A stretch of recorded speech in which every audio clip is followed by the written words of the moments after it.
Good morning, sports fans. You're listening to 96.9 FM WHYR LP, Baton Rouge Community Radio. This is Eric Hatfield along with Coach Perry Daniels, and we are here to bring you the latest, the greatest, the best, and the most entertaining in high school, college, and professional sports. You are listening to Louisiana All American Sports.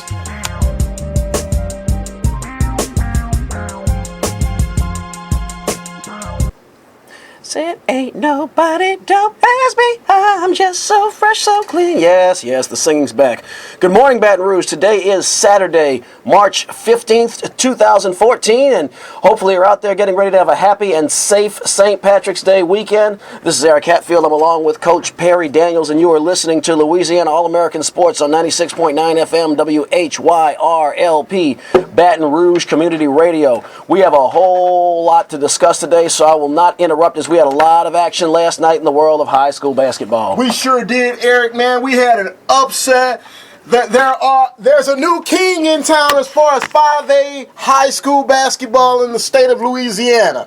So let's get into that. I was truly amazed that when I discovered that the Scotlandville Hornets are no longer the best team in Class 5A in the state of Louisiana, Eric. Last night they met their defeat to the Natchitoches Central team. Chiefs. The Chiefs, yep. That's exactly right. And so right, hail man. to the Chiefs. Hail to the Chiefs this morning. We will hail to the Chiefs.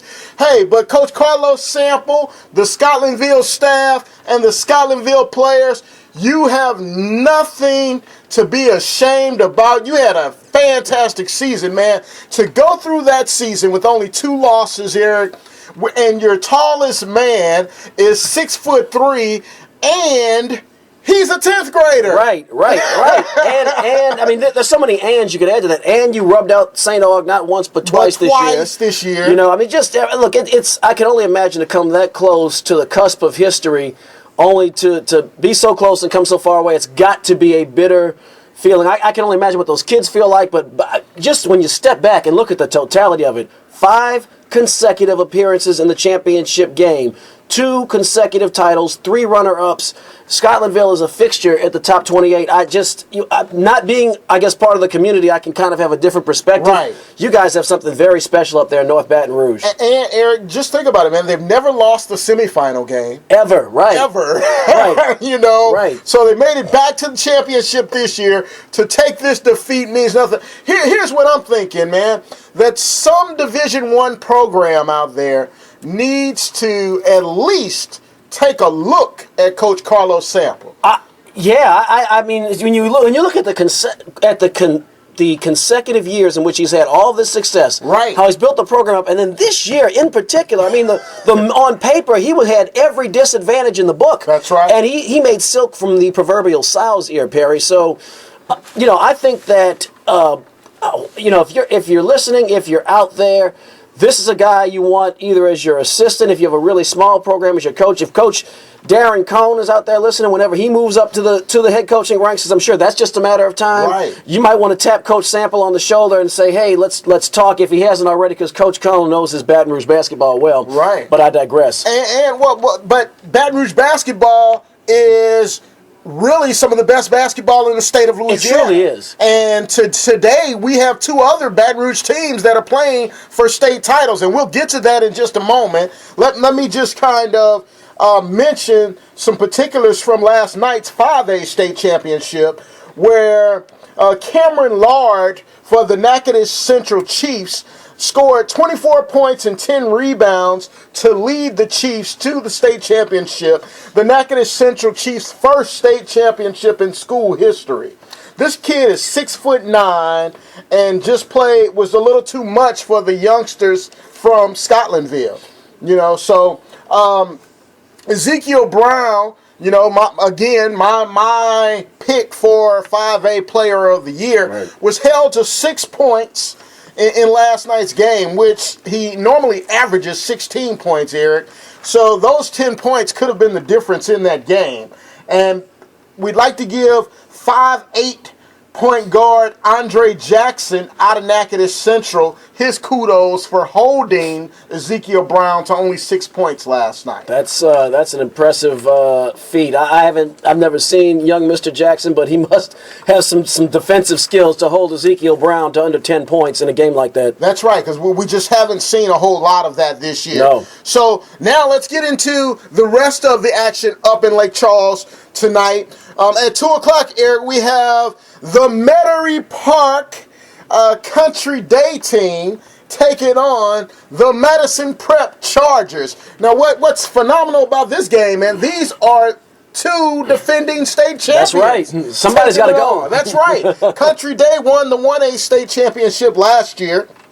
And Madison Prep, of course, won the Class B state championship last year. And now they've moved up to Class A. And Coach Jeff Jones, Brandon Sampson, and the good folks at Madison Prep will try to gain their second title in a row this afternoon. And immediately following that game, you have another Baton Rouge team. The 3-seeded UHigh Cubs will take on Richwood.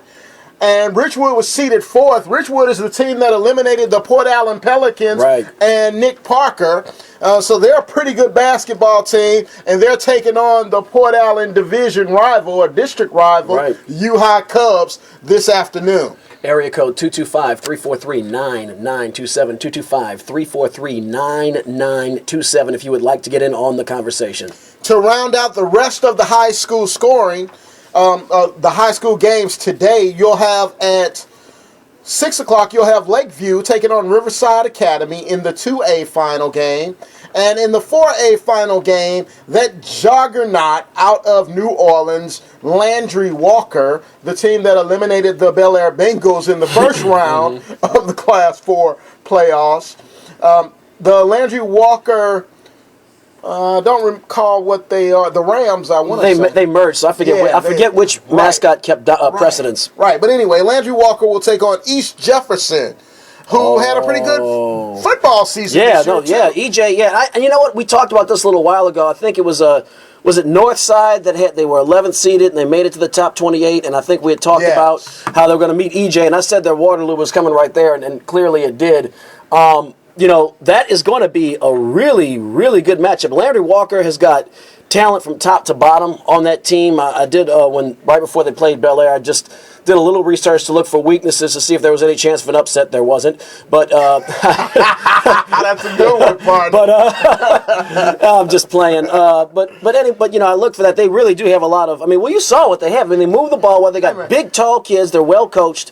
They are the best defensive team that we, as Bel Air Bengals, have played all season. Right. And they're one of the better high school defensive teams that I've seen all season. So I really anticipate Landry Walker walking away with this title tonight. They're gonna be challenged, but I agree with you. From everything I've seen, I think this is really their year.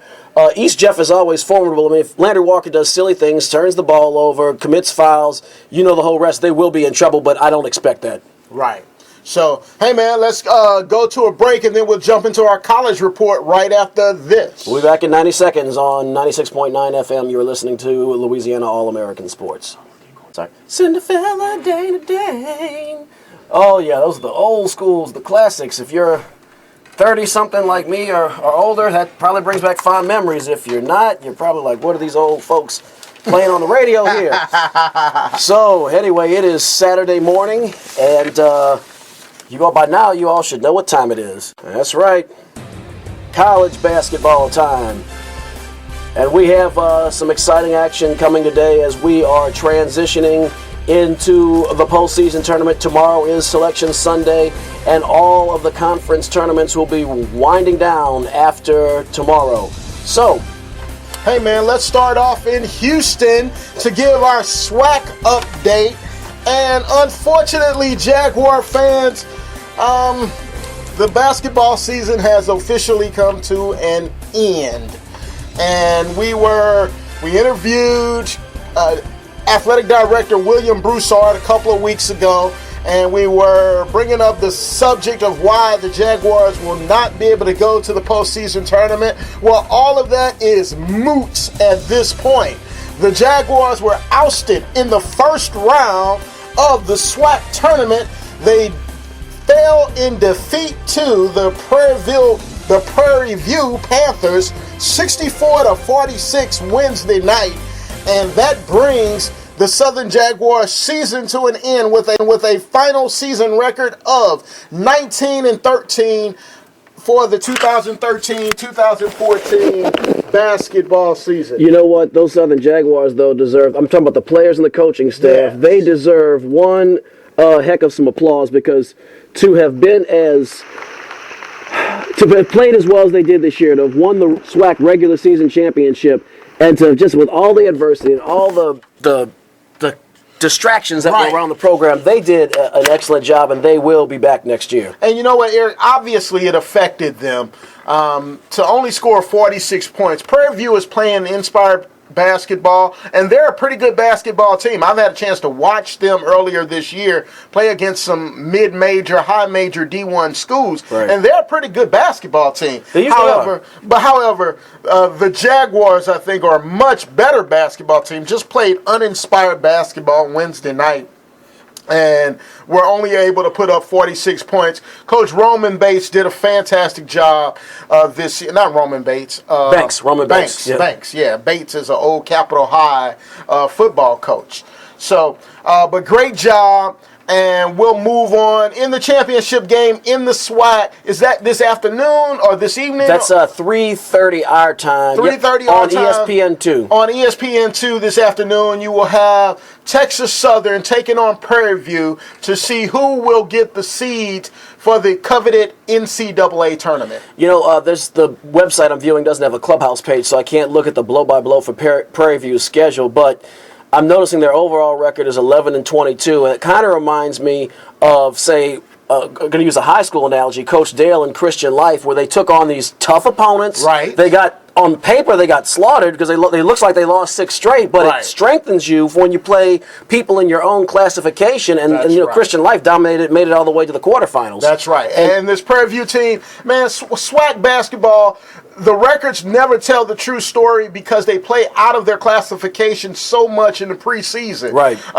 to collect those checks. So, as well they should. As well as they have to. Those bills aren't going to pay themselves. So, and we've heard this year highlighted the financial troubles of athletic programs in the SWAC and HBCUs in general, i.e. the Grambling State University story that took place late last year. So, let's move on across town, man. Let's talk about that SEC tournament. Well, you know, we look at the SEC tournament, and there really aren't that many surprises. LSU faced Kentucky yesterday. Look, they started off really strong. They jumped out to a 6-0 lead, 9-3 lead. They were hitting threes, and I'm thinking to myself, boy, LSU's going to push Kentucky to the brink again. But then Coach Cal and his bunch and Julius Randle et al. Turned it on, and just by halftime they were pulling away, and by the end of the game it really wasn't close. And I think we saw, yesterday was just a microcosm of the season. We saw flashes of potential, flashes of ability from LSU, but the better team with the better, I hate to say better talent, but that's what we saw yesterday, and the better coaching for now won out. Yeah, well, I mean, Kentucky had the #1 recruiting class in the country. This group of freshmen, so to say better talent isn't a knock on LSU. It's just really how good that recruiting class for Kentucky is. Well, you know, I just don't want my LSU classmates to tar and feather me, so I gotta hedge it a little bit. But no, you're right. You know, Coach Johnny Jones is doing a fantastic job. This program at LSU is much better off than it was when he walked through the door. You got that right. You got that because Trent Johnson, I just left it in a very vanilla state, a very uninspired vanilla state. Johnny Jones has gotten recruits in there. He's gotten the fans engaged. The fans now have disappointment about this team, which is great because when Trent was there and they underachieved, it was like, all right, baseball season's coming. All right, next year. So, you know, Coach Jones has taken that team up. It's just you see this team and you see what could be at the end of the tunnel. And they are so close, and they let a lot of opportunities slip this year. They did. So I got a couple questions for you and a comment to make. One, do you see NIT or another possible postseason type tournament for the Tigers? And then Jordan Mickey and Jarrell Martin are the future of this program. I know there was some talk around town about Jordan Mickey and Jarrell doing 1 year at LSU. Well, based on where this team finished, how long do you think they're going to hang around? Do you think Johnny O'Brien will be back next year? He's only a junior. Those are three things we can touch on right there for that LSU program. Well, sure. To your first question, I think LSU is on the NIT bubble, but I do think on talent, if I'm the NIT committee, you know, the NIT is not even second banana. It's like third fiddle in a rotting old fiddle with a string missing compared to the NCAA tournament. So I think based on star power and talent and name recognition, I think LSU would probably get in. I think they would be wise to invite them. That would be good for the program too, because those young men will get a chance to continue playing. Correct, absolutely, and you could see how they've come along with just a little bit of experience this year. Right. With regard to Jordan Mickey and Jarrell Martin, I know there was speculation. I think they're back next year. I think they have tremendous potential, but you look at how deep this NBA draft class is going to be. I think it would be bad advice to advise either of them to try to go into the NBA this year. The NBA is a man's league. They don't wait for you to learn. They throw you in there, expect you to hit the ground running. And I think we just seen in their games, particularly in Jarrell Martin's, that the nurturing ability and the academics of basketball, if you will, the ability to learn and have coaching and patience and tutelage, I think really brought his game up, and particularly Jordan Mickey's. I think if they wait till next year, they could be both lottery picks potentially. Right. Johnny O'Brien, I think, should stick around next year. I think he's going to leave, just from the speculation I'm hearing. He's going to be right on that first round, second round bubble. I personally, and my opinions are like, everybody has one, but I think personally he should wait another year. I think he could go up to the borderline of the lottery or close to it, which means a lot as far as dollars on that first contract. I think he should stick around. I don't think he will, though. I think he has an opportunity to go in the first round and is probably going to take it. If for some reason, he maybe gets an insurance policy or some good advice or realizes he stands to make a lot more money by waiting another year, LSU could be for real next year. Potentially a lot more money. Actually, I don't think he did anything to improve his stock this year. Right, over last year. Right. He would have been better by coming out last year as opposed to this year. You know what I think he did do, and even some of the commentators are making notice.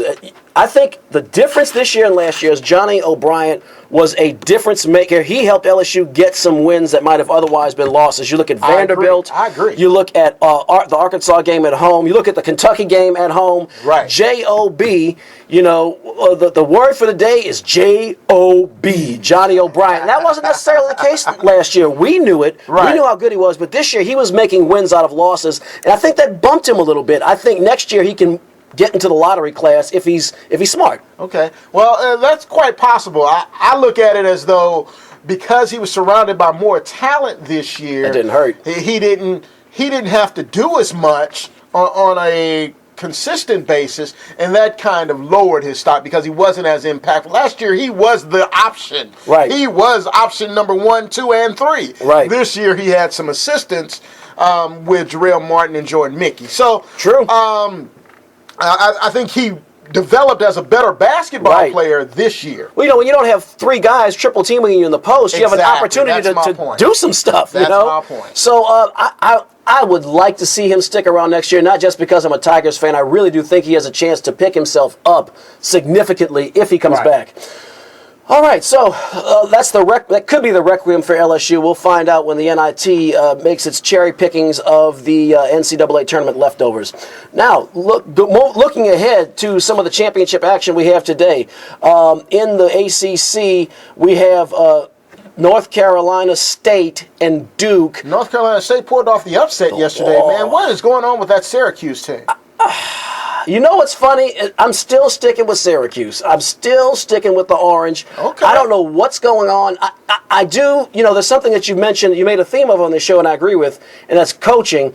And I just think when the big dance comes, it's a different switch that flips, True. and with Coach Boeheim. I agree. And frankly, Syracuse, when they lost 4 out of 5, that killed any shot they had of having a number 1 seed. Right. They're still getting in the tournament no matter what. So why would you kill yourself? Why would you risk injury to, say, players that are bruised, maybe, or battered around? I just think Coach Boeheim knew this is the time to pull back and not show all of his cards. Really? You think that's what it is?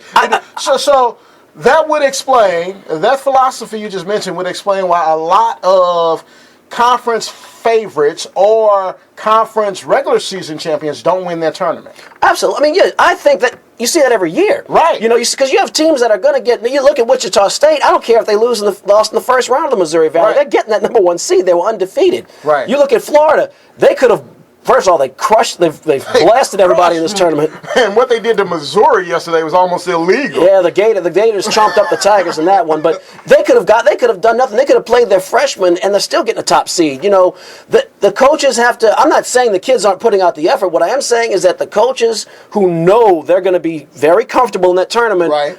and don't have much to gain by winning. Yes. They don't want to show all of their cards. You want to keep those Yeah. special surprises. Look at football analogy. Look at what Southern Lab did when they went up to Ouachita Christian. They started Right. playing Derek Pate at quarterback. Hadn't done that all year. Right. You want to say that for when it really counts. Right. Oh, well, you know what? But I have a different opinion of why. I agree with you that it happens, and there's no doubt that it happens. Here's my theory, though. Go for it. That the money is shared by the conference based on how many teams make it to the NCAA tournament. Conspiracy theory. It benefits the SEC. It benefits the SEC for Florida to not win the tournament and a team like Kentucky or someone who was on the bubble to win it. Now the SEC gets more money because now they have 2 teams going as opposed to 1. Right. I'm an MBA major, man. I follow the dollars. Perry, I'm not a big fan of I think there's something to that. I think, you know what, honestly, I think it'll be a mixture of both. Right. You know, because look, when you put competitors on the court, they're going to compete. No one's trying to lose. But the coaches can, for their own reasons and maybe for the interest of the conference, Right. tip and maneuver those scales, and everyone's doing it. That's right. You know? Everyone's doing it. I mean, look at Nebraska. Look how hot they've been. I mean, they're a decent team, and they've improved over the last few years, but they're not one of the top 4 teams in the Big 12. Right. You're absolutely right. But to your point, if I'm a coach and I know that I'm solidly in, Right. I'm not going all out to win this tournament. Right. I'm making sure that I have a shot in the tournament that really, really counts. That's right, absolutely. So while we're talking about, so let's look, as we talked about Duke, NC State, and NC State sucker punch Syracuse in the rather schizophrenic Big Ten Conference, which has 12 teams, which I think is just a poetic symbolism of how schizophrenic they are. Ohio State and Michigan, both of these teams, Ohio State has really been just on the roller coaster all year long. They're playing Michigan. You know, Michigan on paper has had a better season. They've been less inconsistent. Of course, Steve Beilein had his team, was the national runner-up last year, the Steve Beilein and the Michigan Wolverines. But I'm actually going to go with Ohio State in this matchup today. First of all, I think Ohio State, when they're focused, when they're playing the way they're supposed to play, can be just as good as Michigan. And Michigan, for some of the reasons we mentioned, they're going to get a 2 or 3 seeding in the tournament. I think Coach Beilein might hold back some of his heaviest trump cards in that game. So for that combination of reasons, I like the Buckeyes. Well, man, I'm going to stick with my buddy Caleb Bryant here, who I know is adamantly screaming into his radio right now. So, man, there's no way the Michigan Wolverines are going to lose to the Ohio State Buckeyes in this game. So that Ohio State team, they have a difficult time scoring. I don't think I've seen a Division I team struggle so bad to score at times. So I'm going to go with the Michigan Wolverines here, and this should make for an interesting I told you so. I agree. Georgia Bulldogs and Kentucky Wildcats. I'm just upset city today. I actually like Georgia in this game. Georgia's gotten, you know, I've kind of talked down on the Bulldogs a little bit this year, but from that whooping they put on LSU at the PMAC, and just kind of taking a step back and looking at their schedule down the stretch. By the way, 225-343-9927, area code 225-343-9927 if you'd like to get in on the conversation with us. But the Georgia Bulldogs are playing some good ball, and Kentucky you just sometimes don't know which team's going to show up. I mean, even LSU came out and put a punch in their chest early. Now, I do think Kentucky is motivated to win some games. I think they are at risk for getting stuck in that 8 or 9 seed, which is almost a kiss of death, or certainly a long climb up for a lot of teams. So I think they have something to play for. But I think Georgia pulls the surprise off on Kentucky this afternoon. I really do. Oh, wow. I'm going to stick with the Wildcats here, man. I've got to stick with the Wildcats. Michigan, Love that blue. Michigan State, number 22, against the number 12 Wisconsin Badgers. I got on the Badgers bandwagon earlier, and then they did that Big Ten cuckoo clock stuff, cuckoo, earlier this year, going up and down and losing games they shouldn't have lost. But I think a lot of good teams, really good teams, contending teams, they go through those troughs and they come back up, and that's where I think the Badgers are. I like Bo Ryan and the Badgers against Tom Izzo and the Spartans. Look, if Keith Appling of Michigan State and Gary Harris get hot, they can potentially outscore Wisconsin, and that's something they got to watch out for. But I also like Sam Decker seems to have shaken off his jitters. So I like Wisconsin. I think they're playing better team basketball. And it's Wisconsin versus Michigan State. Oh man, Tom Izzo all the way. I'm all the way in on Tom Izzo. No one does it better around this time of year. No one gets more out of their team than a Tom Izzo. We talked about how Carlos Sample got every inch or every ounce of work out of this Scotlandville Hornet team. Well, that's exactly what Tom Izzo does from his Michigan State not Spartans, Michigan State Spartans. Right. And I almost called them the Wolverines. Man, I would have received some phone calls over that. But the Spartans play very, very well around this time of the year, and I just think Tom Izzo is going to pull out the W, and you'll have Michigan versus Michigan State in the championship game tomorrow. Also, we have SEC semifinal. We have the Tennessee Volunteers against the number 1 ranked Florida Gators. I think the Volunteers are volunteering to be Gator bait today. I think the Gators, while they have nothing as far as tournament seeding to play for, I do think they want to be the team that goes perfect through SEC play. They would finish, assuming they win today, and they would go against the winner of Kentucky and Georgia. They would be 21-0 in Southeastern Conference play. That's never happened before, and looks like some of y'all want to go ahead and join in on the conversation. So we're always happy to have you here on Louisiana All American Sports. Finally, and I know Perry wants to weigh in on this, so I'll try to remind him. We have in the ACC semifinal the Virginia Cavaliers and the Pittsburgh Panthers. Virginia ranked number 6, best defense in the country. Put it on. Okay. And we're going to come back to Pittsburgh and Virginia in just a moment. Perry, we have somebody on the line. Yeah, Eric, right now we have on the line the director of the Legacy Leadership Project, and this lady happens to be the mother of second-round draft choice DeShaun Foster. In 2002, DeShaun Foster was the 34th pick overall by the Carolina Panthers. Good morning, Miss Foster. How are you? Good morning. I'm doing great. How are you? Super fantastic. You are live on 96.9 WHYR LP, Baton Rouge Community Radio. And we want to welcome you to the show and give you an opportunity to discuss this fantastic project that we've heard so much about. Thank you. Well, go ahead. Tell us the project and what it is that you aim to do with it. Well, the project that I do is called the Legacy Leadership Project, and it's a project that began in 2008. And basically what we do is we take high school football players and we partner them up with NFL Hall of Famers for a mentoring program. We also take the kids to the Hall of Fame where they actually get to meet their mentors, and the mentors actually sign on to mentor the kids for over a year. That is so awesome. And if you could tell our listeners, how do they get involved in this? How are children selected to be a part of this program? Well, the way that you can get involved is that the kids are actually selected by either their athletic director, a coach, or their principal in school. These kids have to definitely be able to demonstrate certain social skills, as well as their willingness to be able to go back and mentor kids on their football team. What we're trying to do is we're actually trying to build kids up so that they can so that they would know how to address some of the adversities that they face when they're playing sports, as well as when they go on to college. And some of these things basically involve team concepts. Okay, so go ahead. Go ahead, Ms. Foster. Yeah, and we're basically looking for someone to actually go out and volunteer in the community and demonstrate certain leadership skills. Okay, we have a lot of coaches that listen to us, the Louisiana All American Sports radio show. Can you tell if a coach has a player that he feels like should be a part of this program, how can they contact you or get registered for this? They can actually contact me directly. The number is 714-235-2027, or they can email me at Cheryl Foster, the number 26, at live.com. And what I would do is I would actually send them out a packet.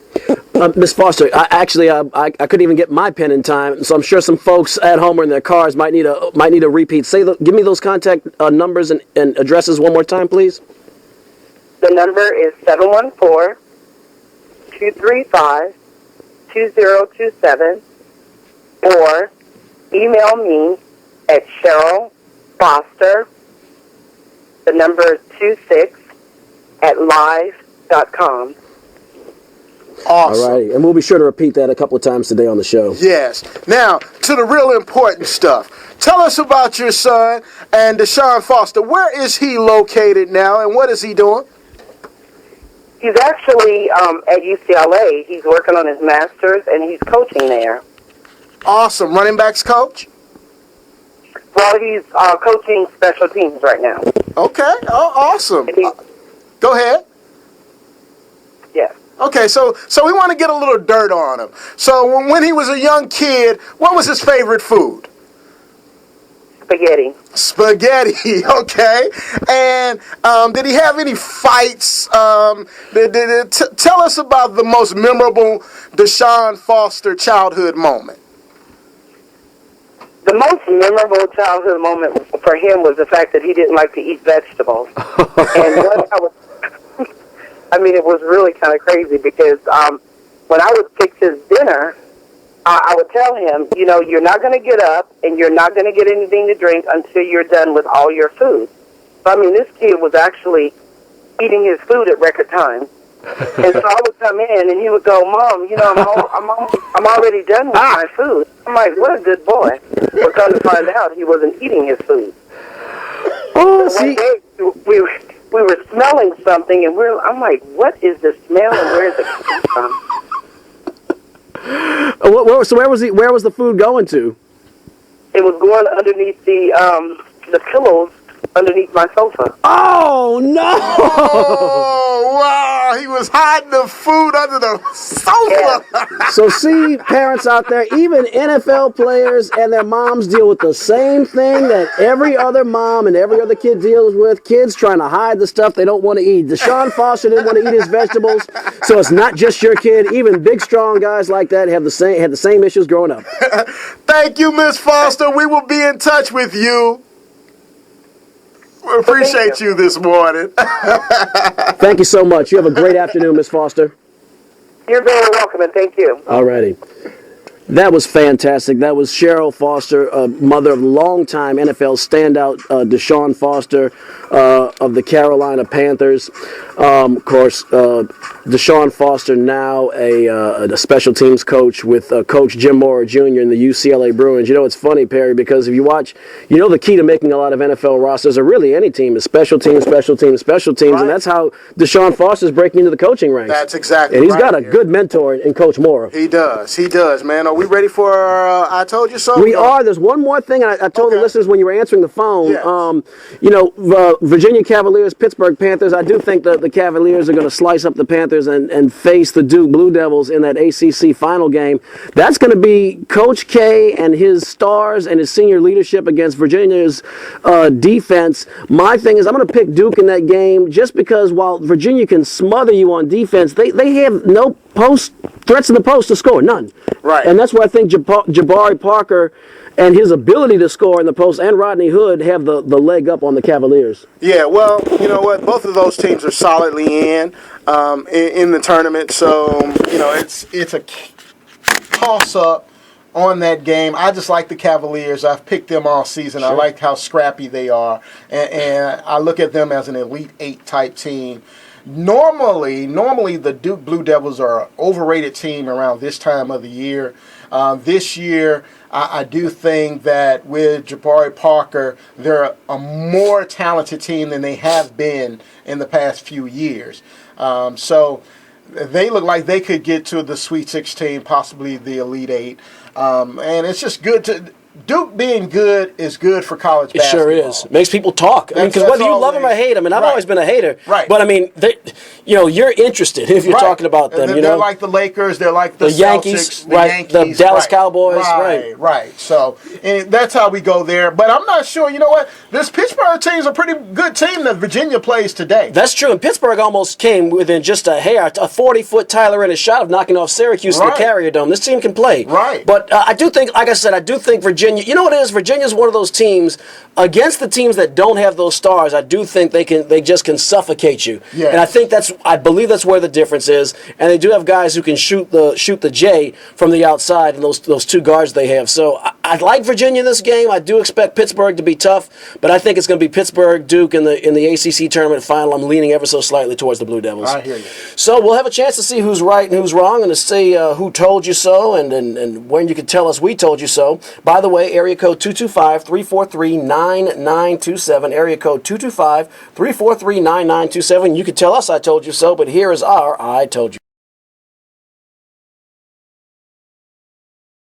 I told you. What did I tell you? Didn't I tell you? 'Cause I told you. And when did I tell you? A long time ago. And what did I say will happen when I told you? Exactly what just happened. I think LSU has a lot of opportunity to really bring it hard to these Georgia Bulldogs. I think one key that really stands out is they're only averaging 11 assists a game. Georgia is per game, so they don't move the ball well. They don't take high percentage shots at all. They're not that aggressive on defense. They're at home. LSU is going to be fired up. They at least want to secure an NIT berth. I like the LSU Tigers today, Perry. It's a column-type situation with these Tigers. It's not that they've turned the corner. They're still just as bad as they were 2 weeks ago. But I think I'm going to have to give advantage Tigers because of the home court. Have the number 25 Kentucky Wildcats as they are going to travel out to Gainesville and play the Florida Gators. Look, I drank the Kentucky Kool-Aid last time. I'm not falling for it again. Oh, there's a big surprise! Kentucky is like a nice, shiny car, and it can go really fast and do a lot of neat things, but it's going to cost you a lot on gas mileage, and the maintenance is no joke. I think that... What do you think? Kentucky has no chance. Wow. I think I'm going to have a heart attack and die from not surprised! And, these Florida Gators are too dominant. A big game today, North Carolina at Duke. The North Carolina Tar Heels have, I think, a sleeping giant has been awakened as North Carolina's been on a roll. The biggest problem with the Tar Heels is while they can penetrate and drive and dunk, they can't shoot. I mean, they couldn't shoot a barn from 15 feet away with a 44. So I like the Blue Devils in that game today, Perry. I'm not certain here. This game is at Duke, and that gives me a slight advantage on Duke. One more big college game to get today. Number 19, UConn goes to number 11, Louisville. Here, there are three areas where I think there's a difference. Number one, the game is in Louisville. Number two, I will take Coach Pitino over Coach Calhoun's successor, and I can't remember his name off the top of my head, which goes to show you one reason I take Coach Pitino. Defense, while they do all those things well, their scheme forces teams into bad shots. And other than Napier, I don't see any big scores with Connecticut, so I'm going to take Louisville in this matchup. I'm going to give Louisville the edge here strictly on Rick Pitino's credit. Right. You know what happens when we end up giving people, free on their good credit. You know what happens. But hopefully, you know what? That's me on good credit. Maybe your credit rating system's a lot better than mine. Easy. Conference basketball. It's unwatchable. Bad. But we do have some good action coming up. We have the Miami Heat as they travel to Chicago to play the Bulls. Even though they're in Chicago, I like the Heat in that game with LeBron James and his cold, freezing, ice-chilled blood in his veins. Oh, yeah, I like LeBron James as well. No! we have the Portland Trailblazers on Wednesday going to face the San Antonio Spurs. That team is just going to be hard to beat at home on Wednesday on national television, so I like the Spurs in that game. That game is where? It's in San Antonio. It's at the AT&T Center. Yeah, I'm going to go with the Spurs.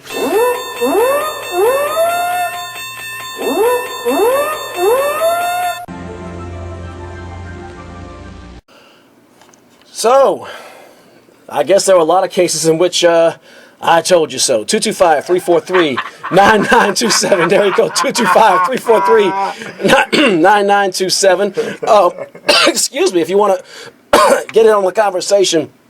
Coming up in about 16 minutes, we have Noel Jackson, Music Satisfaction on 96.9 FM WHYR Baton Rouge Community Radio. So we have some action in the NBA last night. The New Orleans Pelicans, who are definitely going to be in the lottery, they're all but eliminated from the Western Conference playoffs. But, you know, I got to give them their props. This team doesn't quit. And Anthony Davis had a career high 30. Can I throw you a curveball real quick? Here we go. Who do you take? Who do the Pelicans take? You know what? Man, Perry, there are a lot of ways they can go, and with the depth available in this draft, I'm thinking the Pelicans are probably not going to get one of those top 3 picks. And if that's the case, they should be picking around 10, give or take. There's going to be a lot of talent available down there, man. A lot of talent available. I think you have to go with a 3 with a small forward, because you don't know how Ryan Anderson's going to come back after that neck injury. As great of a he might be relegated strictly to a catch and shoot position if he doesn't rehab well. Yeah. You know, the Pelicans have had, if Drew Holiday gets hurt, you at least want a guy with some facilitating ability who can help move the basketball, get it to Davis, get it to Tyreek Evans, get it to Eric Gordon. So I'm thinking, just off the top of my head, without really looking at where folks are going to fall, I'm thinking a solid small forward in that draft, and there are a lot of ways they could go with that, with guys who can deliver the ball. So you know, I wouldn't mind seeing C.J. Fair go to the Hornets with his. Oh, wow. I'm the Hornets. I did it again. Go to the Pelicans. Yeah. You know, with his. We know who you're talking. Yeah, with his. See, but next year there will be a Hornets again. Right. So I got to be careful about that. Right. So, but I like to see a guy. You know, he's slim, but he can pass and he can score. He'd be a good addition. I think he will be available around that 10 slot. So we'll see. I think that's a little high for C.J. Fair, but okay. You could be right. I mean, his size is an issue. There's no getting around that. But right. I think somebody with those characteristics at the college level that would continue to translate over to the NBA game. So anyway, the Pelicans, they played Portland last night. They played Portland tough all year. Portland's going to the playoffs. They are a very good team at the moment. I'm just looking at the how the seeding is falling. Looks like they're second in the Pacific Division, just eyeballing it. They are about 3.5 games back of the LA Clippers in the Pacific Division race. If the season were to end today, they would be the 5th seed in the Western Conference. I'm sorry, I said Pacific. That is wrong. They're second in the Northwest. Second in the Northwest behind Oklahoma City, and they're 4.5 back of 5.5 back of OKC. So anyway, the Pelicans played real tough. They were leading comfortably in the third quarter of that game last night. Anthony Davis had a career-high 36 points. But then, you know, Nicholas Batum and the Portland Trailblazers and Damian Lillard had too much for the Pelicans, and they snipped it out in the end. There were a foul shooting back and forth at the very end, but they just had enough to outlast the Pelicans at the Smoothie King Center last night. Let me tell you, with these Pelicans, with the pick they're bound to get in this draft, I think that, you know, let me go back a little bit. Back when they were the New Orleans Hornets in 2007, they had Chris Paul. They had, of course, actually, technically, they were the Oklahoma City / New Orleans Hornets, as they were still playing some of their games, a lot of their games in Oklahoma City. It was the year before they came back to New Orleans full time. They had Chris Paul, Tyson Chandler, Peja Stojakovic. David West was on the team, but of those players, their starting players missed a combined total of over 100 games that season, and they had ping pong balls in their future. They finished, I want to say, maybe 10th in the Western Conference, around there. The next season, Chris Paul, David West playing at an all-star level, Tyson Chandler having a breakout season, Peja Stojakovic catching and shooting out of his mind. The Hornets were healthy that year, and they won the Southwestern Division that year, second seed, and they came within a Game 7 at home of advancing to the Western Conference Finals. I think that this team has a lot of traits. Anthony Davis, some people are now, I think this is a little generous, but I'm hearing more and more talking heads say he's probably the third best player in the league after LeBron James and Kevin Durant. And let me tell you, I try to look at this as unbiased as I can, but if I try to think of who else goes there, there are only really a handful of players, Tony Parker, maybe a couple of others who I could say are solidly contending for that third spot. I mean, man, when you think about this, Anthony Davis is averaging 21 points a game, 1.5 assists, 1.5 steals, 10.2 rebounds, 2.9 blocks. Yeah, he is exactly, and that's every area of the court for a guy in the 4 spot who you can move to the 5 if you need to. Right. So the unibrow is their star. They got their guy. They hit the bullseye with Anthony Davis. Drew Holiday is going to be back next year. If he's healthy, we know what he can do. Eric Gordon, if he can stay healthy, just give us one healthy year like Peja did that year. Give us one healthy year, Eric. Man, these Pelicans. I got to stop doing that. These Pelicans can be a real threat next year. I'm really looking forward to next season. I'm hoping the draft pick is a hit and not a bust, and I'm hoping they stay healthy. I expect these Pelicans to be in the playoffs next season, much like the 2008 Hornets were, if that team can come back healthy this year. I agree with you wholeheartedly, man. They are doing some things that George Sheehan, but this was a crucial point in this organization's future. When they had that team, they played as well as you just mentioned. George Sheehan refused to invest back into the team to retain that talent. Specifically Tyson Chandler. Tyson Chandler never should have left New Orleans. And that's why Chris Paul's not here. And that exactly right. Ticked him off, and you know what I'm saying. And you can't blame him. No, I don't blame you. That was the Crescent Lob City. Right there. So Tom Benson, in his wise old age, he knows he has more money than he can spend. I think he just wants to be like the Ebenezer Scrooge of New Orleans. He brought the Saints back, got them a championship. He bought the then Hornets, which could have potentially saved the franchise from moving, although I don't think Stern wanted the team to move. But he was the guy that stepped up and spent $300 million of his money, which people just aren't giving away like candy. No. I think he's willing to spend to make the right choices to bring a winner to this city, and I like Dell Demps as general manager. Smart guy. I think Monty Williams deserves just one more year. He does? At least one more year. One more year. Right, one more year to get a chance to get it together. So NBA action that we have, I'm just going to run through some scores real quick. Last night, the sub 500 Charlotte Bobcats, the Hornets in waiting, beat the Minnesota Timberwolves. They're heading to the the Bobcats, the Charlotte Bobcats are headed to the playoffs, which is just unbelievable. The Washington Wizards, also playoff bound, beat Orlando in overtime last night. Indiana Pacers, who are probably going to get that 1 seed but are being pursued by the Miami Heat, blasted Philadelphia. The probable Atlantic Division winning Toronto Raptors, although New Jersey's catching up to them, but the Toronto Raptors beat Memphis last night, 99-86. The surprising Phoenix Suns beat Boston. They're probably headed to the postseason. Denver beat Miami last night. That was something I did not see coming. Fareed had 24 points last night. Ray Allen with 22 off the bench. Also, Eric, it's not only not the New Orleans Hornets, it's no longer a team in New Jersey. Did I? Oh, God! The Brooklyn Nets. What is wrong with me this morning? I'm like usually the guy who's like quick to jump on the new thing. I should get the Back to the Future soundtrack saying, Doc, well, when you get up to 88 miles an hour, we're going to see some serious stuff and get the music going because I'm just stuck in the past. Thank you, Perry. The Brooklyn Nets are catching up on the Toronto Raptors in the Atlantic Division. Thank you. The San Antonio Spurs chopped up the Lakers, no surprise there.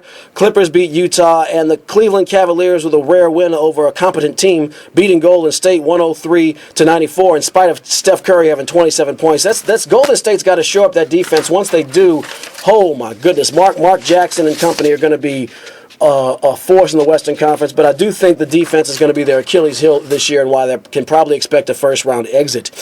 Coming up this week, we have tomorrow, Houston Rockets at the Miami Heat. The Rockets have been on fire. Fire like Hayan, as Mystical would say. I'll tell you, I like the Heat in that game only by the thinnest of hairs, and that thin hair being the fact they're in Miami on national television.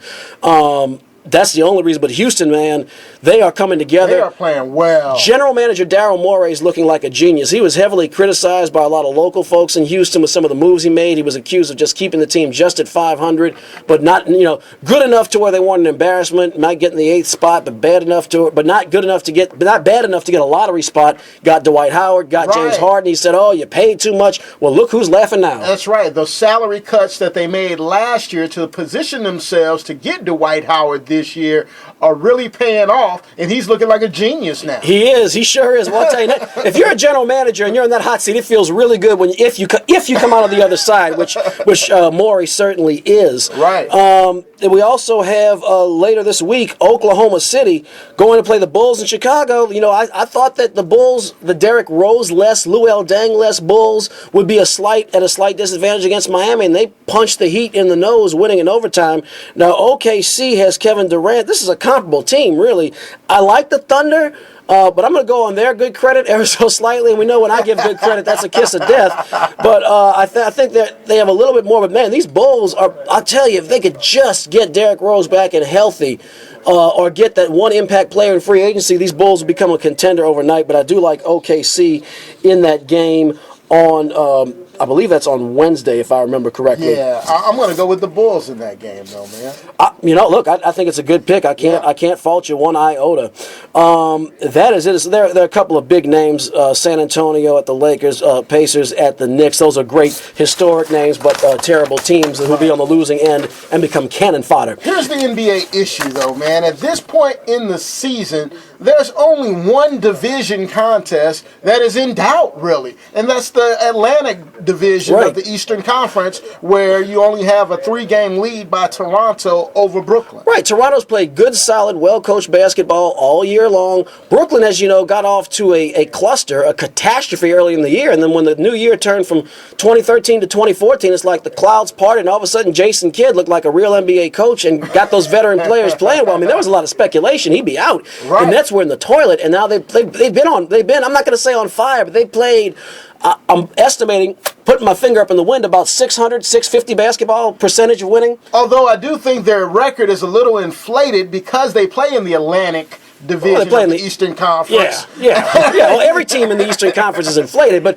if we're gonna talk AAA basketball, let's talk AAA basketball. I don't think Toronto is shown step above D League. Exactly. So I think Toronto has they've been steady Eddie all year, barring any injuries. Their leading scorer, I can't pronounce his name to save my life, so I'm not going to try to. But who's that for? For the Toronto Raptors. Okay. You go for it. We know nothing about this team because of where they play. Right. They play, and they're not a sexy team, but they are.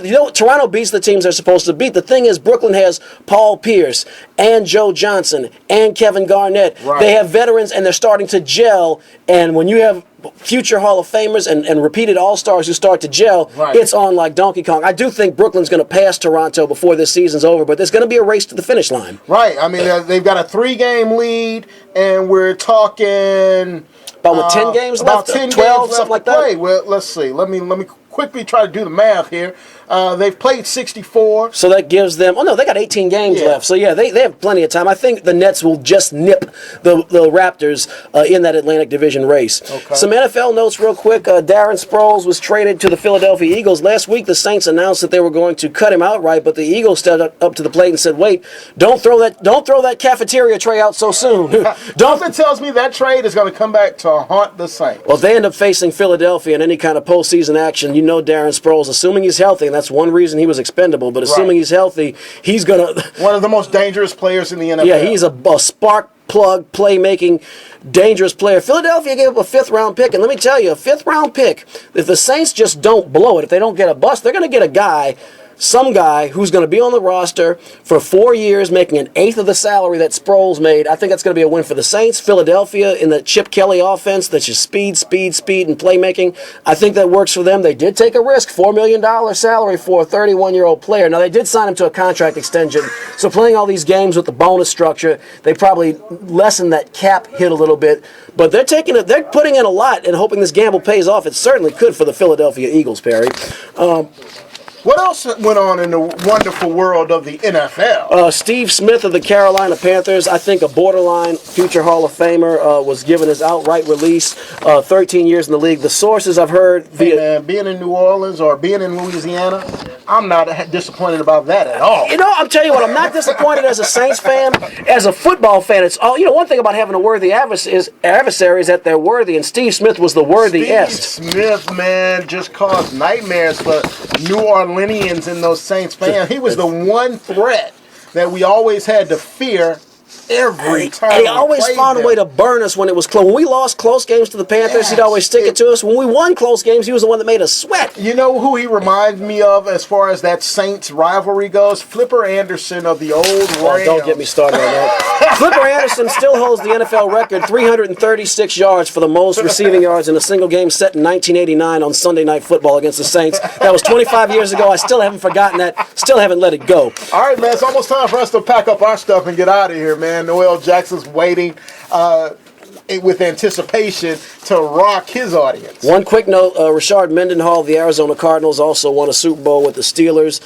He retired at the age of 26. I think he was a guy who liked to play football but didn't like the celebrity and nonsense that came along with it, as he said in his statement. Google that, or go to the Daily Hat Trick. I love his rationale. I do. Go to thedailyhattrick.com. Thedailyhattrick.com. Scroll down, look at Rashard Mendenhall. You should read his statement. Very compelling. Also, LSU Tigers on the mound against Vanderbilt today. Jared Miller versus LSU's Kyle Bowman. Good pitching matchup. LSU won 4-2 last night. That's all the time we've got. So as we always say around this time, we're